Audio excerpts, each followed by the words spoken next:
Bismillahirrahmanirrahim. Ya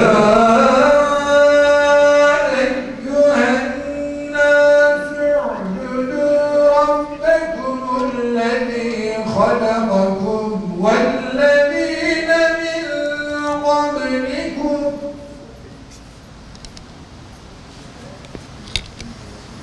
وَالَّذِينَ مِنْ قَبْلِكُمْ لَعَلَّكُمْ تَتَّقُونَ.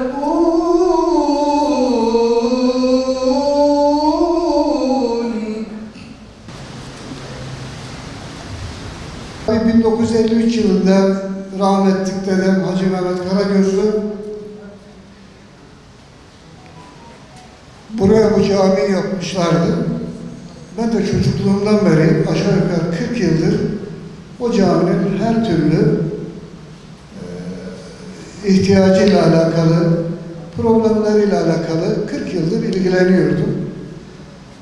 Artık öyle bir zaman geldi ki o caminin tamamen duvarlarında çatlamalar, bir takım sıkıntılar gördük. Aynı zamanda Kendek Mahallesi Malatya'nın en büyük mahallesi. Yani buraya büyük bir caminin olması gerekli olduğuna inandım. Tabii biz bu camiyi yaparken bizim bir gayemiz vardı, şuydu gayemiz. Yani öyle bir eser yapmalıyız ki Malatya'da ve civar illerde emsali olmasın. Çünkü burası Allah'ın evi. Allah'ın evine en güzeli layık. Fikir bu, düşünce buydu. Şu anda bu caminin bir takım özellikleri var ve bazı aksesuarlar var. Bunlar da Türkiye'de hiçbir camide olmayan. Şunu aşağı yukarı biz 2019'un Ocak ayında başladık. 2019'un da 31-12'sinde tamamen bitirmiş olduk burayı. Şimdi bu caminin özelliklerinden birkaç tanesi şu. Mesela bu camiye koyduğumuz avizenin emsali Türkiye'de bulamazsınız. İnşallah göreceksiniz. Onunla beraber burada hem alttan ısıtma hem de ayrıyeten klima, hem aşağıdaki 4-6 yaş Kur'an kursunu, hem taziye evini, hem yukarıyı tamamen ısıtacak ve soğutacak böyle bir tesis koyduk. Aşağıda da aşağı yukarı yani 250-300 kişinin bir arada oturacağı hem erkekler için hem bayanlar için taziye evi vardır. Bununla beraber yine 4-6 yaş Kur'an kursları Türkiye'de yaygın olması hasebiyle aynı sistemi aşağıya buraya da yaptık. Gene bununla beraber yani kubbedeki ve iç kısmındaki motifler tamamen yani çok camide olmayan diyeyim bir motif sistemiyle süsledik. Burası Malatya'nın en büyük ve inanıyorum ki en güzel camisi oldu. Burası aşağı yukarı kapalı alanı 3500 metrekare. Burada 4000 kişinin aynı anda namaz kılabileceği mekanımız mevcuttur. Ayrıyeten hemen üstte bayanlar için çok güzel bir mekanımız var. Bayanlar da zaman zaman yukarıda cemaate katılıp namazlarını kılabiliyorlar. Böyle bir hizmeti bana nasip eden Cenab-ı Allah'a şükrediyorum. Allah'a hamd ediyorum.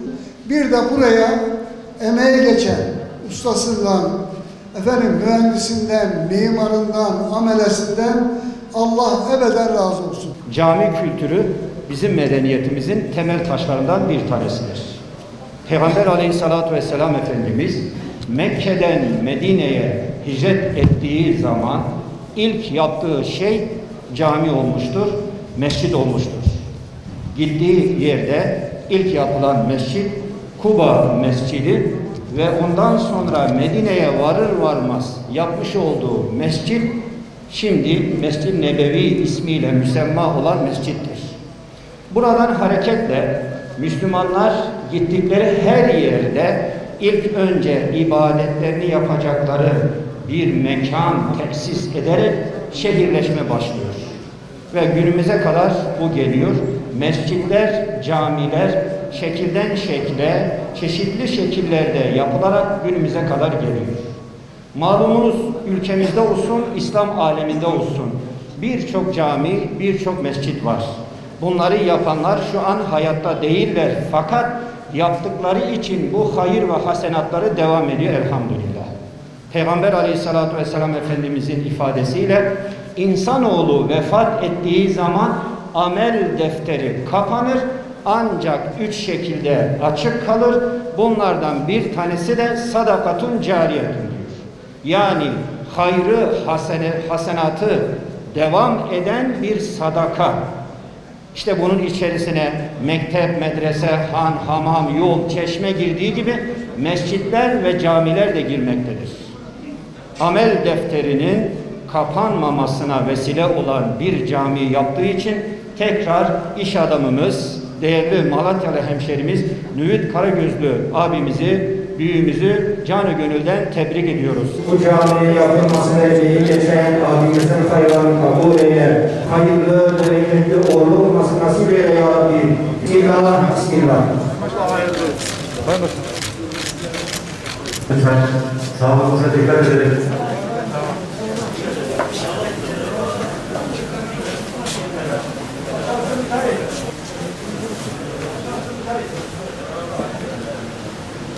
Her bir insan, bir vatandaş olarak bizler duyarlılık gösterir, dikkat edersek.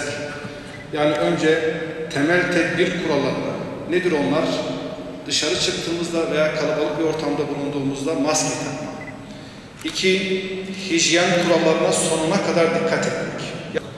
Özellikle hastalık açısından tehlikeli pozisyonda bulunan kardeşlerimiz açısından çok büyük bir yoğun bakımlarla yoğunluk var.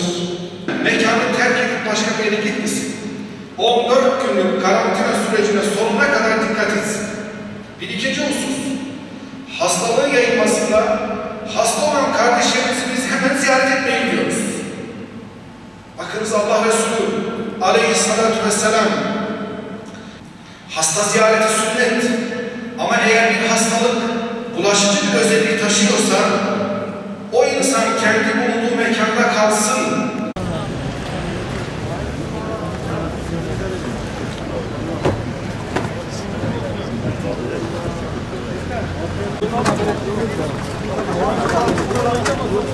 Hayat suyunuz olsun.